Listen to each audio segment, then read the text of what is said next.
Hello and welcome to episode 128 of Sutton and Back Family Style. I'm Jason. And I'm Bill, and apologies for getting us on late this week. I didn't have the right equipment with me on the road. I thought I could do it from my iPad, but I learned that I cannot do the Zencaster on a mobile device. So that's why we're late. So we have to go back and we backtrack and talk about some things. I want to talk about the British Open. I'm sorry, just the Open as it's called. Yes. Uh, It's like you in Miami. Yeah, it's intriguing TV for me because the physical, golf has its own physical demands, but when you're playing in rain and you got to hit out of stuff that's like just solid weeds and stuff, it's just really different for me. So it ate Tiger's lunch and it ate Phil Mickelson's lunch, Yes. and then the Irishman pretty much led start to finish. And he played really well. He's a good personality. The crowds loved him, but they played some brutal weather. I like to play golf, but I would never play in weather. And I've been thinking, I was going to add going to the British Open on my bucket list. I don't know if I want to go sit there for 4 days and be in the rain for half of it. No, I can see that. That might suck. Yeah. Yeah, but I'm intrigued by watching. You've got to have a certain style and a certain game. And there was another guy. There was an American that was with the Irishman, Shane Lowry, for almost 3 days. He was close to the lead. And the last day, he just blew up. And I mean, he lost 14 strokes on the last day. That's a bad day. I mean, it's a bad day is right. And then, and I had a tweet that went out. Jason May tweeted a day on Sport Business Journal. Oh, nice. Yeah. I looked at Phil Mickelson had this outfit on Friday. He had on dark blue peanuts and a long sleeve blue shirt. And I said, Phil needs a fashion consultant. He looks like a repairman. And he did. He had that mizzen, whatever that shirt is, and it just looks stupid. He looked like he was out looking to fix somebody's washer or dryer. Yeah, he was trying the weird fasting thing this time too. Yeah. He tried to drop some weight. Yeah. So I also want to talk about Don Le Batard and ESPN. And Le Batard, yes. What was your take on that? I loved hearing. I think if you have a chance, like, you should definitely listen to it. Yeah, I heard. Yeah, I mean, he gave an impassioned plea, and it was really well. I mean, I think, when he called out his bosses, and it was fantastic. I mean, he went after, because Trump obviously went after AOC and the rest of the four women, and just was absolutely brutal. And for that, the president of our country to be talking like that is kind of ridiculous. Unpresidential. Very unpresidential. And Le Batard called him out like that, and very passionate, very articulate, and then he also called ESPN out. He said, the numbers guy in charge of it says people don't want to hear politics. He's like, but this is, permeating everywhere, and sports has a place in politics and making change in this world. And always. 1968 Olympics, Joe Louis, Jackie Robinson. Come on. Muhammad Ali. It's always been there. And to say it's not part of it, is putting your head in the mirror, but I would call that Disney-itis. Yeah. And again, I think a lot of the people that don't want that part, I mean, I think we still listen to the loud minority too often as far as complaining about that, Yep. Because, I mean, I never say one thing or another about ESPN, but I want to hear all of it. And, he said that basically the only time they talk about it is when, a sacrificial meat bag, which he called athletes and coaches, bring it up, and it has to become part of the story. Yeah, and you can't, and you don't want to depend on those guys to bring it up. It should be, he's calling out. He started with, the soccer, Megan Rapinoe, and started that, and he was very detrimental about that and calling her out and everything. And I mean, it has to be addressed. You can't let the stuff slide. Otherwise, we're in like 1938 Germany when Hitler starts coming to power with the Nazi powder, and people just stood there and let it all happen. We can't let it happen. No, and ESPN, I mean, like you said, it's been part of sports forever, and ESPN, you can't just hide it. You can't pretend like it doesn't exist. Well, here's the effect it had on me. I usually don't watch the Le Batard show because Poppy's on and everybody else is just too goofy for me, right? We had a pretty silly show, yeah. Yeah, but right after that, I watched it 3 times. Yeah. And I thought it was kind of interesting how they said he wasn't there because he's having a long breakfast. It was a breakfast buffet. So I mean, they were saying what it was without saying what it was. I thought it was pretty good. Yeah. It'll be interesting moving forward because, I mean, obviously the Jamel Hill is no longer with ESPN, Hmm. and he spoke out quite, for, you know, Yeah, and, you go back to, and I think, it's a little more complicated, but like, even when, Bill Simmons was criticizing Roger Goodell and, the NFL and burying their head in the sand over players and things like that. And yeah.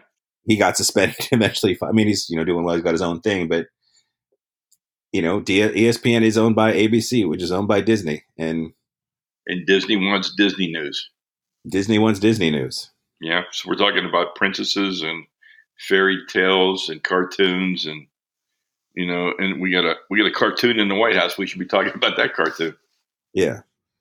And it's, like I said, I've never thought, I mean, there's just so much content. We talk about it all the time that, I've always, I never minded Dan Lebitard. Mom and I actually watched the Lebitard show with Big Poppy, like went to, was home for a couple weeks. Hmm. We ended up randomly watching it almost every day at the beach. It just, Yeah, and it was, mildly enjoyable. But like you said, it was a very silly, but I mean, I've been paying attention to it. I've been reading stories about it. I mean, it's fascinating. And it's, if anything, whether it's sports, music, obviously all that stuff, we need a lot of voices right now, considering where the world seems to be headed right now. So, and we got Trump too over leading in Britain now. yeah. So yeah. Well, I did get. Oh, so I was in Pittsburgh this week, and I went to 5 games and saw the Pirates lose 4. But the game they won on Saturday night in their celebration of the 1979 World Series team, Which is nice. Very which nice. is, and they wore all black uniforms today. They look really cool. And they introduced all the guys that were still around on the field and everything. And it was just really impressive. I really liked it. And then I had a fan moment that night too. So when Mom and I were leaving the game, we came out the exact same time that Dave the Cobra Parker was coming out with his wife, and he's got the early stages of Parkinson's. Oh, So we were behind him going down the escalator, and I said, "Mr. Parker," I said, "I just really want to thank you for coming out here and sharing yourself with everybody." And he thanked me, and then I said, "I also want to tell you you're one of the greatest ball players I've ever seen." And his wife got a little misty when I said that, but it was a real fan moment. I really enjoyed it. very nice. That said, I had another fan moment last night. So we were sitting with Mr. and Mrs. Lyotas down behind the Pirate dugouts. We were like 3 rows off the field. Okay. And you know how they let people change the bases? Yeah. So they had a special needs kid changing third base right in front of us. And he was struggling with it, but he got it done, right? And as Colin Moran went out, the Pirate third baseman, he started talking to him, and the kid just reached up and put his hand on Colin Moran's shoulder and started talking to him. And I thought it was just an amazing moment. And then Starling Marte came out and high-fived the kid. And I thought both of those things were absolutely amazing. That is really, really nice. Yeah, it was really, really good. And they gave away 1979 style commemorative championship T-shirts, and they had dollar hot dogs. So from a business sense, and it was a sellout. So it was really, a really good thing.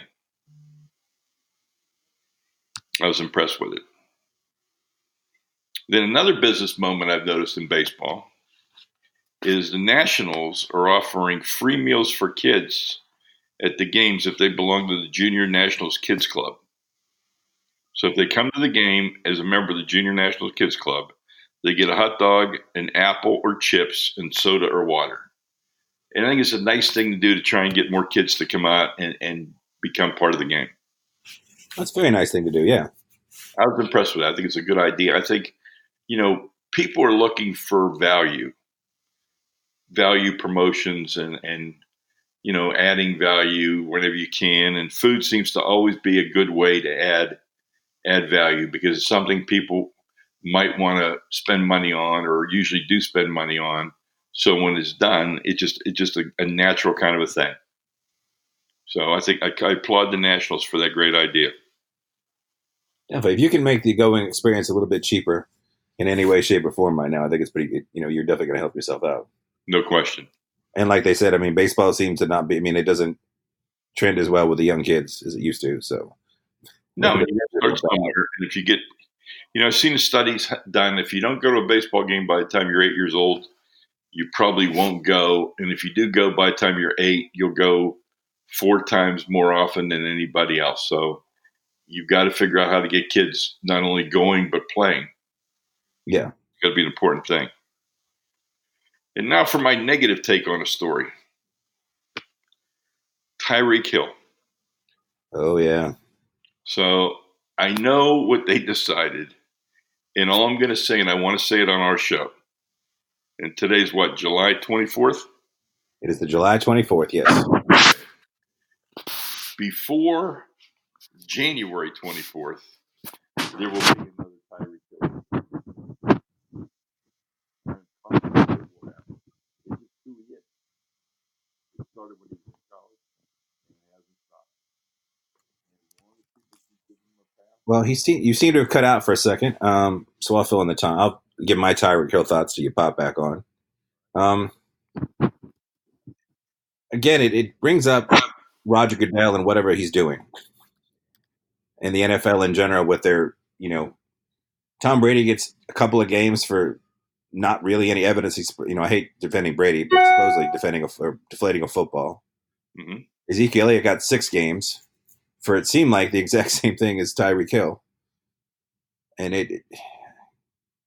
I kind of wonder on some level though, like, did they know? And it's great to have Roger Goodell there because he's this idiot. He's this hateable, and he's not now idiot, but I mean to the public, he's this hateable idiot.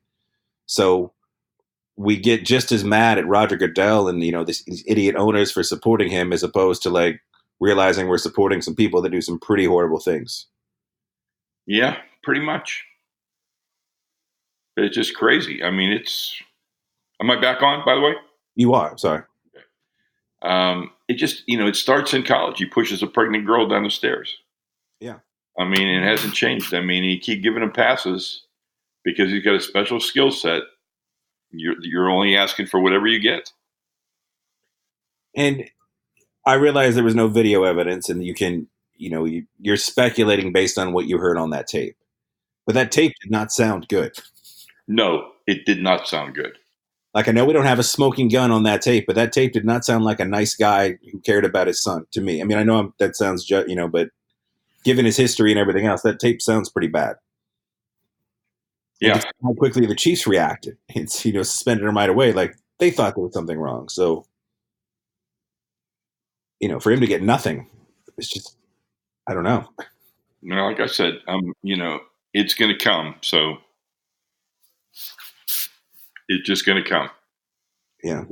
We know it's going to come. Know it's going to happen. That's what it's going to be.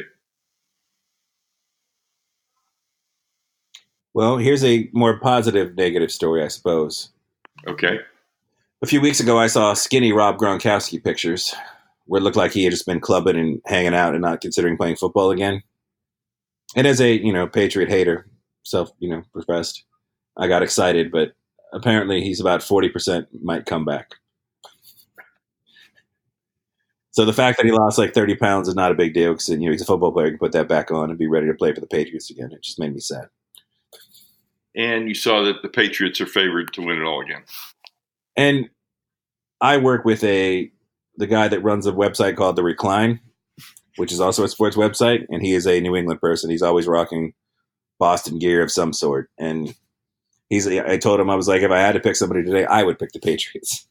And he's like, why? I'm like, you just have to. I'm like, it just, as long as Belichick is there and Brady is there, like, I don't see, I don't see it. He's just smarter than everybody else. Smarter and more singularly focused. That he just does not get, he's like Saban. He doesn't get distracted. He is singularly focused on being the best and winning. And to that end, and this is my friend Ricky from work pointed this out, like, whenever he finally does walk away, I definitely want a long form interview of some sort, whether it's a book or, an hour long. I want him to just, I want to hear him talk about his how he finds these players that can memorize an entire playbook you know, Yeah. every single week for a different team and always never freelance and stay in their lanes and do exactly what they're supposed to Hmm. and seemingly have no receiver talent except for small school white quarterbacks, and it just keeps working. Yeah. Staying on football, what's your take on Le'Veon Bell? That it's just been. I mean, it's just a mess. Now I he's comparing himself to LeBron. Yeah, I think the new coach coming out and like sort of crapping on him to start with didn't help the situation. Basically being like, "This isn't where I wanted to spend our money." Hmm. But I don't know. He likes to talk. He likes to talk, but there's been very few people that can take an entire year off and come back to where they were. Although he's had a lot of time off. I mean, one of the reasons the Steelers didn't want to sign him is he had a 6-game drug suspension and Hmm. multiple injuries here and there. And so, and Yeah. as great as he was when he was there, like he was not, if the best thing you can be is there, he was often not there. No. And you can argue there aren't a lot of miles on the tires, but do you want the car? Right. And I think we've seen, I mean, he obviously got hurt during the year too, but like between Munchak as the Steelers offensive line coach and the players that they had on that offensive line, and then obviously, with former Steelers like, AB and obviously Juju and all these other guys, like you had a lot of room to work if you were the Steelers. Yeah. We'll have to see what he does on a team where he doesn't have that structure and that offensive line and those players blocking for him because James Conner put up comparable stats last year. And I'm not saying James Conner's as good as Le'Veon Bell or anything like that, but No, but you have to look at the comparison. yeah. And again, he just, he, I think the best thing he could have done coming into this season is just not say a word, come in and play his heart out. But that's not him. That's not him. No, he's got to release a rap track and come out and compare himself to LeBron and all these other players. And he sat out for for other players in the league and not himself. But while we're here on the running back thing, you look at Le'Veon Bell's contract. You got Zeke coming out. Todd Gurley looks like he might be a bad contract at this point with all the money they gave him. Like, would you sign any running back to a second contract? That's a good question. I mean, because you got a guy like DeMarco Murray lights the league on fire. They let him, they run him into the ground on a franchise tag, let him go, and he's never been the same. I mean, Yeah. it seems like there is definitely a pedometer, or is a pedometer on a running back, and once they get a certain number of miles, like it's very rare the guy that's not affected by that. No, I agree. I mean, it's You look at a phenom like Saquon Barkley, like given the way the position is, and multiple running backs and multiple sets and guys that can do it all, like it's hard to commit that much of your cap to any one running back, especially with all the guys coming out. Like I don't really know, what you would do as a franchise. and what do you think about Alvin Kamara's got Alvin Kamara, the two back system. Maybe that's what you need to have. Right. And as good as Alvin Kamara is when he comes up for the Saints, like how much money you want to give Alvin Kamara? What kind of commitment you're going to give him?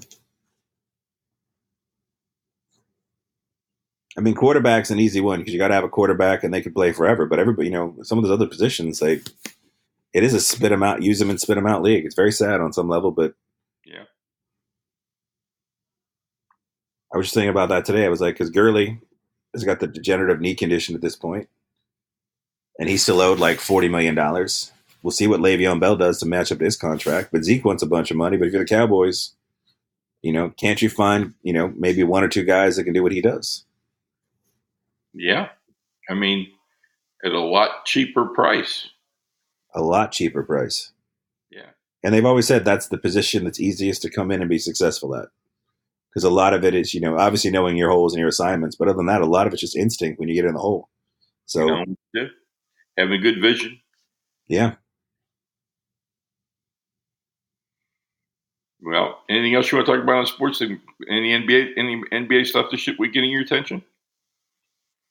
No, I mean it's just everyone's debating the best duo in the NBA at this point.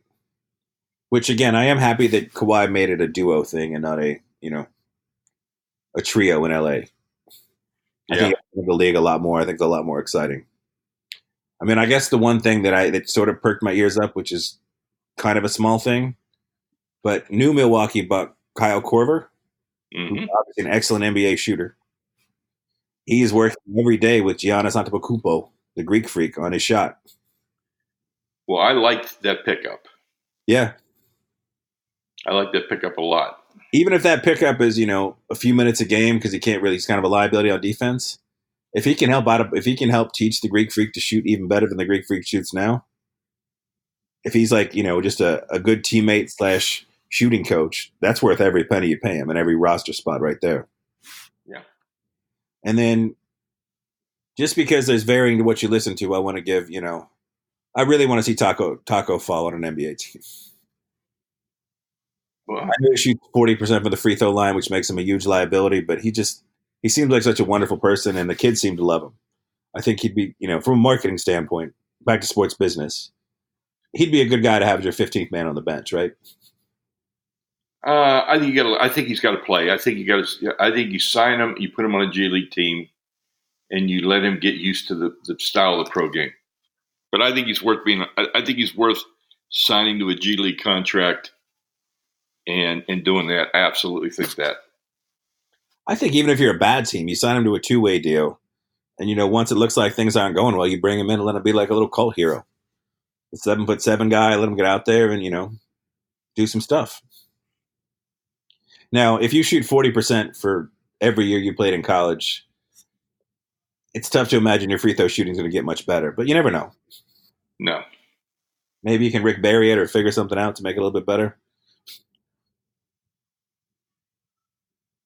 But I just really like Taco Fall, and I was hoping I just want to see him do well. Well, I think he looked better in the summer league than people thought he was going to look. I think he'd be surprised how good of an athlete he is. Now, like I said, he can't shoot free throws to save his life, but he moves really well for a big guy, and he can clean up rebounds and finish and block, alter shots. I don't think you can play him in a playoff game or anything like that, but He's comparable to Manute Bol. yeah. It's the same game. Mm-hmm. So you could shoot better. Yeah. But it's the same game. You have him in there clogging up the middle and altering people's shots Yeah. and making people think about what they're going to do when he's in the lane. Yeah. And we'll see what happens. But I was pleasantly surprised. I did not think that he had a chance. No. And yet there he is. He definitely has a shot. Yeah. Well, So you want to introduce your new feature? my Steeler hype moment? Yeah. All right. Well, as we are getting to preseason and people reporting to camp, this is my overhyped Steeler preseason moment. Bud Dupree, who is going into his 5th season after being the number 1 pick out of Kentucky, absolutely athletic, amazing guy. 6'5", 260 pounds, runs a 4.5 40. But I think most people would genuinely say he's been somewhat of a disappointment, right? Agree. But they had the sleds in there, and he was doing his hand motions on the sled, like slapping the sled, hitting it super fast, punching the sled, and it looked incredible. And in my mind, as a diehard Steeler fan, all I was thinking, I was like, well, with T.J. Watt on one side, if Bud Dupree brings it this year, if the bell goes off in this 5th season, that's the best pass rush. I had my Steeler hype moment. But, that was a couple of days ago. Realism said it a little bit, but he looks great in shorts. And I like to see it. We'll have to see. Yeah. Let me talk about my entertainment moment. I've been watching City on the Hill on Showtime, and I think it is one of the most well done miniseries I've ever seen. Okay. It is really, really worthwhile. Great acting, great casting, good storyline. characters that you hate, characters that you love, characters that you pity. It just, when you get that kind of a mix, I always think it's really, really helps it be a really good show. I have heard good things. And I am all set to go on either Friday or Saturday to see Once a Time in Hollywood. I'm very excited to watch that as well, along with Crawl, which I still will go see, the alligator movie from Sam Raimi. Well, I'm not going to read any reviews on Once Upon a Time in Hollywood No. until after I go to the show. I just don't want to be talked out of it. Well, I saw, this will be a semi-entertainment moment. I saw an old thriller horror movie from the early 70s called The Sentinel. Mm-hmm. It had an awesome premise.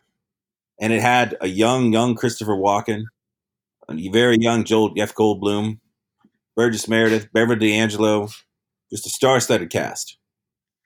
And if you get a chance to watch it, it's definitely worth a watch.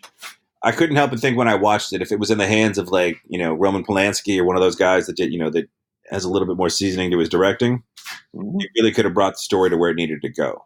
But the premise itself is really cool, and the acting is fine. It's cool seeing the young Beverly D'Angelo, Walken and Goldblum.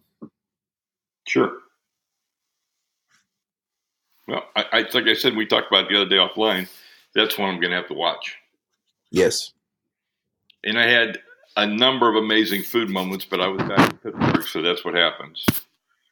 Yes. Vito's Pizza, Fiore's Pizza, and my favorite restaurant, Alla Familia, where I had steak pizziola this time, which is steak in a spicy tomato sauce. Okay. Outstanding. And my tweet of the week about food was, if I had one meal to have, it would have to come down to two restaurants. Okay. Alla Familia in Pittsburgh and GW Finn's in New Orleans. Oh. That would be my two restaurants that I would have to choose between. Let's see. And the reason, and what makes it cool is, I don't even have a go-to. I think I don't even have a go-to dish at either of the restaurants because I like almost everything that they have. And I know GW Finn's. I'm familiar with that one. That obviously has a change. The menu changes pretty frequently as well. Yep.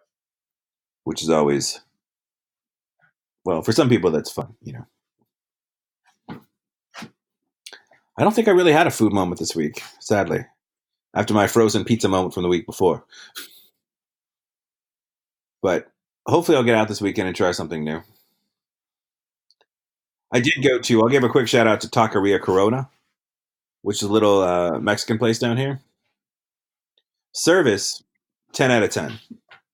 Phenomenal service, great people, super friendly. They remember your order. Phenomenal. But I would say the food is more like 6.5, 7 out of 10. It's very solid. It's just not the most amazing thing you've ever had. But when you mix the food with the service, because like I said, the service is as good a service you're going to get. Woman comes out, gives me a big hug. She's like, "Where have you been?" She questions where I've been and all this sort of stuff. But it's very sweet, and she remembers everything about my order. And the guy in the back, he waves at me, starts making it, so I don't even have to order. Pretty great. That's awesome. Yeah. And I guess we'll be back quicker this week since it's already Wednesday, and this isn't even going to go up till Thursday. So yeah. And I'm pretty sure we're going to start doing our NFL previews pretty soon. We'll break down each division and give our picks and whatnot. Yeah, I'd like to probably wait till after the first exhibition game. Okay. Let's see one exhibition game and then see what we think. Yeah, I'm getting hyped. I was not as hyped going in, but now I'm very football centric right now. Yeah, it just is. It just is. Yeah, I'm over NBA. We'll wait till the season starts. I'll get excited, to watch Russ and James Harden play together, and Anthony Davis and LeBron James and all these different duos. But right now, I'm just thinking football, football, football. I thought the NFL had a real good bounce back year last year. Other than the Patriots winning again, I thought it was a great year. It was, but like I said, I had already come to the point where the Patriots were already wherever they are in history. So who cares if they won another one? I got one. Before we sign off, I've got one last bit of news. All right. I was really excited today to see that one of my former students from UCF, Ryan Wright, was named the general manager of the Spurs. Oh, nice. Yep, I remember getting him an internship at the Magic in basketball ops. And I never usually put anybody in ops because it's just not what I do. And I really believed in this young man, and the Magic gave him a shot, and he worked there for about 6 or 7 years. Then he went to the Pistons, then he went to the Spurs, and now he's been promoted to the GM. So I'm really proud of Brian. I'm real happy. You'll get to meet him at my celebration, too. That's incredible. That's awesome. Yeah. But it's a great story. I love sharing the stories like that. Oh, yeah. All right. So until next week, which will be really soon, if you're listening to this now, thank you for continuing to listen. Please rate us on iTunes and all that good stuff. Have a good brief week.